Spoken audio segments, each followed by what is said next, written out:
cool. Hi friends, welcome back to my channel. It's Megan, and today I have a massive haul for you. I have 33 books here to share. I don't want to waste any more time. Let's jump on into it. As always, I'm going to start with the special editions, so if you'd like to skip those, skip to this time and you will be past any spoilers. First up, we have the Fairy Loot Adult, and that was The Foxglove King by Hannah Whitten. I don't know anything about this one. I just really enjoy, you know, the end pages here. Absolutely stunning. And the purple foiling on this cover is just immaculate. So I just love this edition and I can't wait to read The Foxglove King. Next up, we have a special edition that came from Fairy Loot as a sequel, and that is The Blood Gift by Annie Davenport. This is book 2 of the Blood Gift duology. So this was book 2 to the Blood Trials, I want to say, but I don't remember 100%, and I apologize. This is actually Illumicrate, not Fairy Loot. War has erupted, alliances are fracturing. So this looks super interesting. I don't want to read too far into the synopsis. 1, because I typically never do, and 2, because this is a sequel and I don't want to spoil myself. So this is book 2 of the Blood Trials, and look at it. So good. So excited. Next up, we have some pre-orders I made. I didn't have a ton of pre-orders in April, but I did have a few. The first was the new adult novel of the Star Wars High Republic series, which was Convergence by Lydia Kang. And then likewise is the middle grade junior novel of the same arc of the High Republic series, which is Quest for Planet X. I also picked up the When You Wish Upon a Star Twisted Tale, which is What If the Blue Fairy Wasn't Supposed to Help Pinocchio. I think these Twisted Tales stories are so fun and are a great fix of Disney if you want a little bit of Disney in your reading. They take a regular Disney fairy tale, so not necessarily the original fairy tale, but the Disney fairy tale. It specifically mentions like Flynn Rider. So it takes the Disney fairy tale and twists it and asks a question and answers that question with the story. So super fun. I love them. And then we have a King Arthur retelling, which we all know that I absolutely adore King Arthur retellings. And that is Silver in the Bone by Alexandra Bracken. Break the curse. Yep, I know how to read. Break the curse before it breaks you. This is the Barnes & Noble... I cannot talk today.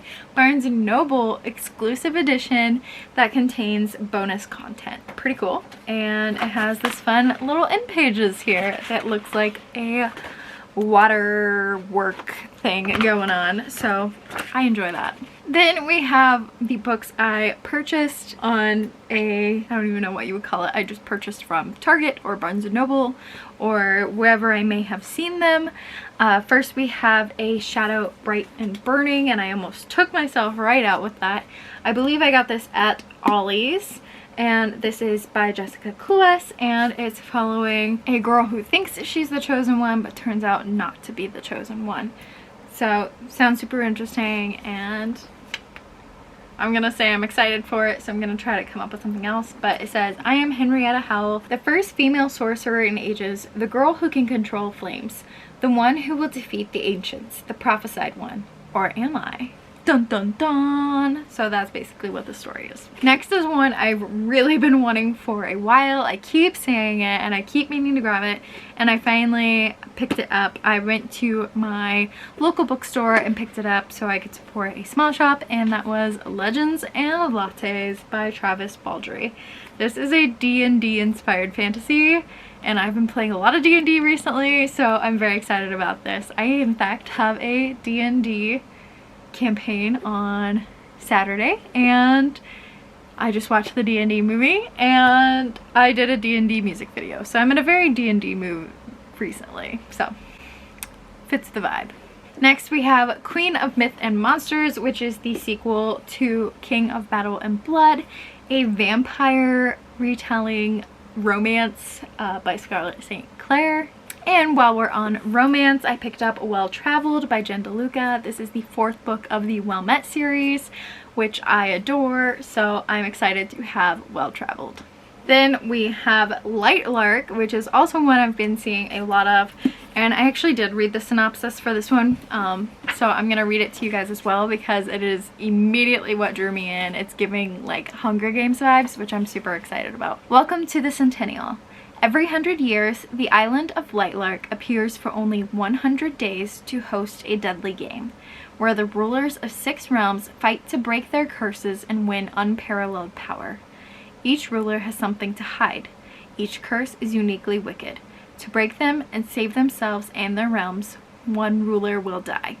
To survive, Isla Crown must lie, cheat, betray, even as love complicates everything. Heck yeah! I'm all for competition. I don't know what it is, but any book with like competition vibe or competition trope in it, I am all here for, so definitely excited for this one. And then I found this old hardback of the Graceling with like the old cover art. So I prefer this cover art, to be honest. So I was super excited when I found this, and it's just one I'm really excited to have. And then I finally collected the final book that I needed to complete my Shadowhunters Dark Artifices series, which is Lady Midnight. So I'm hoping to start the Shadowhunter soon, since I've seemed to collect most of the books. I think I still have some of the companion books like the Bane Chronicles and that sort of thing to collect, but I have like the main. I have the Mortal Instruments, I now have the Dark Artifices, and I have the Infernal Devices, so I can read the main series of each. And then I went to a thrift store with my dad and we found a huge book selection of books for 50 cents. So these are all the books that I collected for 50 cents each. I was ecstatic, and my dad so thoughtfully paid for them, which I was even more ecstatic about. So first we have Julia Quinn's Because of Miss Bridgerton. This is not part of the actual Bridgerton series, but it is following one of the characters from the Bridgerton series, which is super fun, and I'm excited to read this one. So there you go. I'm gonna put that right with my Bridgertons right there. Cool. Next up we have this book called Visions. This is actually a compendium of 3 books, I believe, and it's giving like sci-fi vibes, so I wanted to pick it up. I haven't read a sci-fi in so long, I need to read some, and this is by Lisa McMahon. And then speaking of Lady Midnight, I did find it in the edition for 50 cents after I had purchased the hardback of the, I really want to collect this paperback set with the like white binding spine. So I happened to find Lady Midnight in this white binding spine, and I grabbed it because it was only 50 cents and I was so excited to find it. I just love floppy big books, don't you? Isn't this so satisfying? And then I found this Kate Hudson book by all about like lifestyle and living, by Kate Hudson. I think I just said by Kate Hudson twice. It's fine. We love How to Lose a Guy in 10 Days, so we're gonna learn how to live with a guy for 10 days, I guess. I don't know. Then I found Black Moon, a Zodiac novel, and I don't think this is actually part of the Zodiac series. Like, I thought it was like a specific Zodiac Academy, but it still looks pretty cool. I grabbed it because I thought it was part of that, but otherwise it still looks like a fun novel. Beware the 13th sign. Ooh, spooky. One final secret stands between Ro and the enemy, but will the devastating truth destroy her first? Is the tagline. Then I found the Mermaid Chair, which just looked like a beautiful, like, I just love the cover. It also looked like one I could read with my mom because it's a like contemporary historical fiction vibe, with like romance involved, and it's about mermaids, which she also loves. So a vividly imagined love story between a woman and a monk, a woman and her husband, and ultimately a woman and her own soul. So that is the synopsis, and it is by the same author that wrote The Secret Life of Bees. Then I saw this one. It's Murder, She Knit, and it's a cozy mystery that has cats involved because there's a cat on the cover. I don't know if there's actually cats involved, but it looks so cozy to curl up with this little mystery, and I just love the illustration on it. So for 50 cents, why the heck not? Then I found The Henna Artist, which it's actually been on my like wish list for a while, so I was super excited to find this for 50 cents. And it's a historical fiction. I do want to get more into historical fiction, and it's part of Reese's book club, which is how I first recognized it. So I'm excited to read this one as well. And I'm saying excited again. I just need to start like an excited tally counter in the bottom corner or something. I don't know. Then we have The Moving Target. This is a middle grade kind of fantasy mystery novel. I don't know entirely a lot about it. I think that it is book 1 or book 2 of a series, so I'm going to check this one out when I get a chance. A lot of these are definitely cover buys, but I think that's acceptable for 50 cents, don't you? Then I found Waking Romeo, which is obviously a Romeo and Juliet retelling. Then more in the nostalgic factor, I found 2 Click novels. I think I said this in my last haul, but I've been collecting some of the series that I read when I was younger. Even though they aren't necessarily like long lasting per se, they just bring back that nostalgia factor for me, so I really enjoy them. So I'm recollecting the Click series, and I have Bratfest at Tiffany's and Invasion of the Boy Snatchers for that collection. And then also in that nostalgia vein is Lost Girls, which is book 2, Alone. This is a Linda Williams Aber book about these girls who get stranded on an island. So yeah, I love any type of like survival story.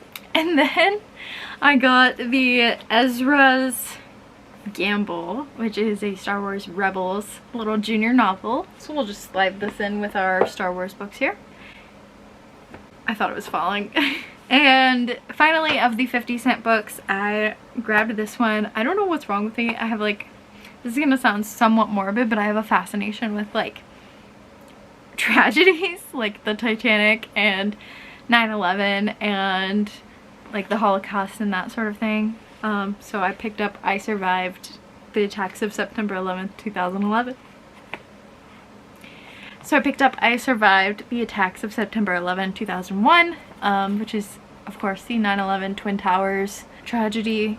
So I don't want to say I'm excited to read this one because that sounds bad, but I'm interested to read this one and see what it's about and how they like do the perception of someone surviving these. Also, I want to pick up the other I Survived books. Like, for example, they have The Bombing of Pearl Harbor and the San Francisco earthquake, and it's giving like Magic Treehouse vibes mixed with like tragedies. So it's like almost like this kid is just traveling through time. I don't actually know. So yeah, I don't know how this is working.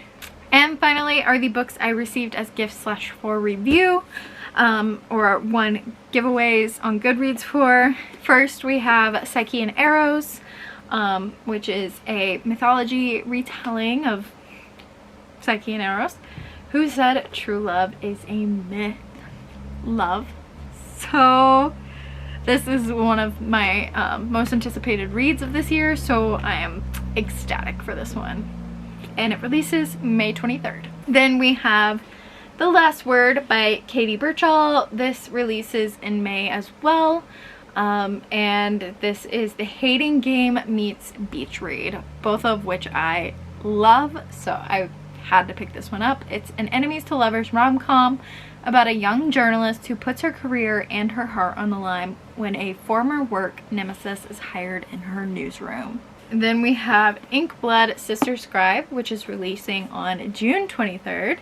And this is a spellbinding debut novel about 2 estranged half-sisters tasked with guarding their family's library of magical books, and they must work together to unravel a deadly secret at the heart of their collection.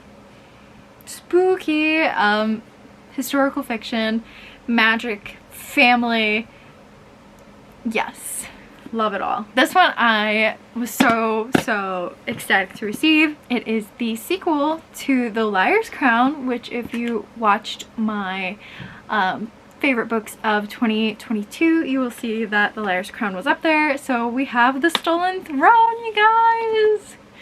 I literally like squealed when I saw this. Yeah, I'm again excited to have this one. And the last one, if you know me at all, you will know how I reacted to this one, but if you don't know, I'm literally tearing up. I almost passed away when this arrived in the mail, so. Bone Smith, yeah. It deserves a serenade. It truly does. I got to read the manuscript of this, which I was super excited about. So actually, if you look in the acknowledgements of this book, you will see Megan, and that's referring to me. Oh my gosh. I could literally pass away happy. Bone Smith is incredible. It's by the same author who wrote Crown of Feathers, which if you don't know is my favorite series of all time. Please read. Please, please read. So please read Bone Smith as well. This is, I don't even know how to describe it. I'm getting like flustered talking and looking at it. So it's Ready Your Blade, Defeat the Undead. And if I remember correctly, it was pitched with Gideon the Ninth vibes, which is super cool. So basically Ren is a bonesmith and she is going for this coveted spot of, well, she's an apprentice per se, and she's going for the coveted spot of bonesmith, and something happens during her trial that leaves her abandoned by her tribe, and she must team up with the enemy to, I don't even know, save the world. It's just so good. I'm going to be doing a read-along of this when this releases. It releases in, this says June, but I believe they pushed back the date to July. I think we have 2 months now till it releases, if I remember correctly. So definitely stay tuned for this one. Definitely stay tuned for a read-along coming soon.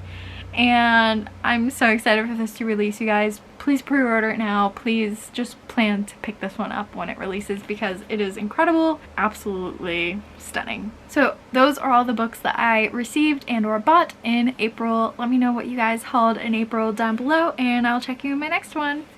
Bye, friends.